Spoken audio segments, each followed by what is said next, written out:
a hadith in marriage. Very famous hadith. إِذَا أَتَاكُم مَّن تَرْضَوْنَ دِينَهُ وَخُلُقَهُ أو إِذَا خَطَبَ إِلَيْكُمْ. If someone comes to you proposing whose religion and character is pleasing. Let's be very clear that the Prophet ﷺ is saying whose religion and character is pleasing in lieu of other things that other people usually make as standards of marriage. All right? So it's not the same tribe, it's not the same race, it's not the finances, it's not the career. What's actually appealing about that suitor is their character and their religion. The Prophet ﷺ says, فَزَوِّجُوا. Then marry that person. Don't turn that person away. If that person meets the necessary bar of religion and character, do not turn that person away. And the Prophet ﷺ says, إِلَّا تَفْعَلُوا تَكُنْ فِتْنَةٌ فِي الْأَرْضِ وَفَسَادٌ عَرِيضٌ. If you don't do that, there will be fitna on earth, trial and tribulation on earth, and a widespread corruption. Fitnatun arid. That's the hadith of the Prophet ﷺ. Now, you look at that and you say, all right, well look, this has nothing to do with the world. This is just me. What does my personal decision about wanting, not just my son, my daughter, or wanting, a marriage to be from the same country, or from the same race, or from the same tribe, and it gets more and more cut out. Or, they don't just have to be a doctor, they got to be a dermatologist, and they've got to be this and this and this and that, and this age, and match this particular thing. What does that have to do with fitna on earth? I'm just making these personal decisions for myself. And the Prophet ﷺ is saying, absolutely not. It actually affects more than you. Because the way that you carry yourself as an individual affects your family, the way you carry yourself as a family affects your community, the way you carry yourself as a community affects your ummah, the way you carry yourself as an ummah affects humanity. It is all interconnected. And so you might just think that all I'm doing is I'm making decisions for myself. But is that the type of world that you want to live in?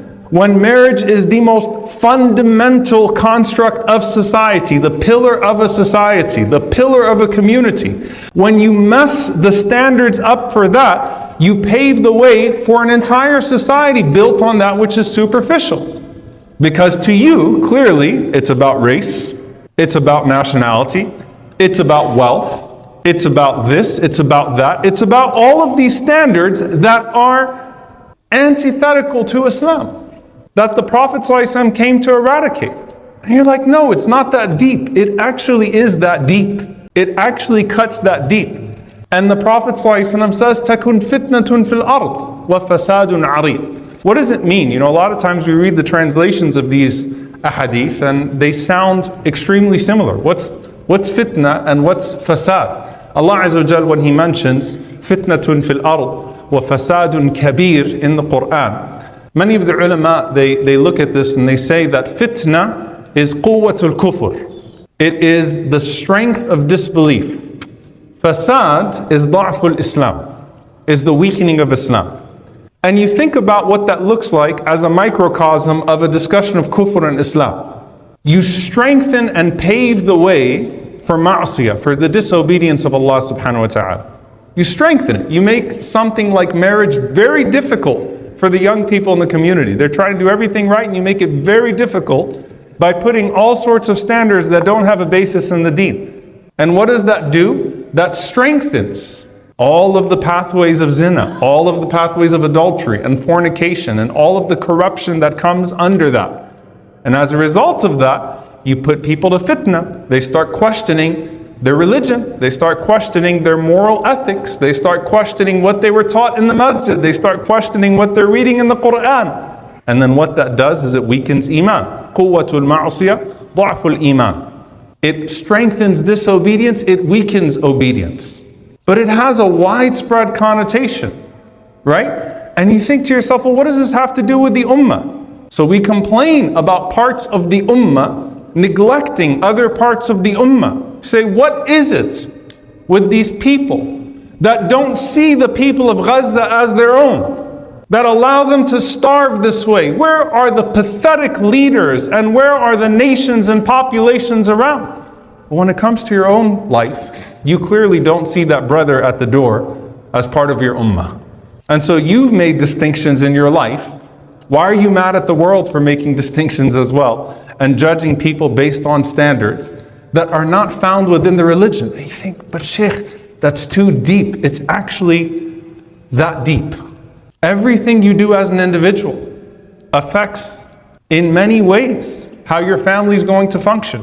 There's a ripple effect, right? So if you have a family, the way that you are treating the mother of your children is giving an example to the son in the house about how he's supposed to treat one day the mother of his children. The way you're treating the father of her children is giving an example of how one day she's supposed to treat the father of her children. All of these things have a ripple effect. The decisions you make on an individual level, young brother or young sister, do you realize, subhanAllah, when you bring your personal fasad, your personal struggles to the house, and you are the child that's constantly struggling with your religion and bringing problems to the household, that you are depleting the energy of your parents. You could be taking years off of their life. Literally, their hearts can't take it. It affects more than you. This isn't just your personal fasad. It has an effect on your family. And then every family is a model to another family in good or in bad. Those ethics are then paved for another person, for another family. And then that becomes community culture. And then it becomes societal standard. You know, you think, hey, this is just my wedding. What's the big deal? Right? But what did your wedding just pave the way in terms of another person's wedding? Everything affects everyone else, and we have to look at it that way, because the Prophet ﷺ made those connections for us. So don't just say, well, alhamdulillah, I come to the masjid, I do all these good things. Look, leave me alone in all these other elements of my life. Let me have this cognitive dissonance in the ethics in my life.